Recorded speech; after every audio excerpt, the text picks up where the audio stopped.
Guys! Hala, nakikita niyo ba yung nakikita ko? Dala-dala niya yung bag ni ma'am. Ganyan talaga pag kailangan ng mataas na grade. Parating na si mama, maganda raw kayo, magpaparecitation daw siya. Hala, ano ba yan? Hindi pa man din ako nakapag-review.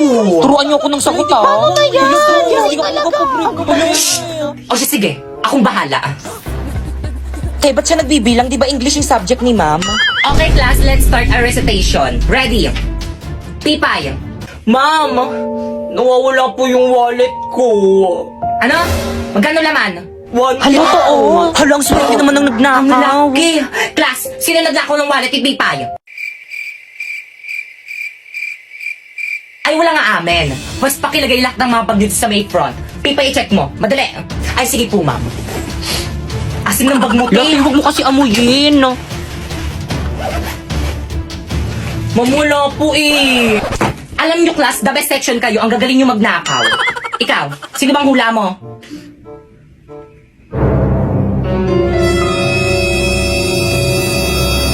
Si Bakekang. Tay, bakit ako? Kala ko ba best friends tayo? Bakit ako yung sinisisi mo? Adami niya po kasi kaninang kinain kaninang recess, hindi niya po ako binigyan. What? Bakekang?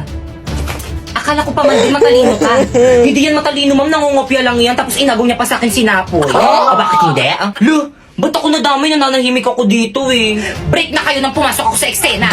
Pumasok ka sa eksena, kaya tuluyan kami nag-break. Totoo. Kaya anong oras na? Time na, Teo. Time na? Oo, Alam mo, walang time uwi na. at hindi nahanap yung wallet mo. Alam mo, ito pala yung wallet ko, ma'am. Hindi ko napansin. Hala,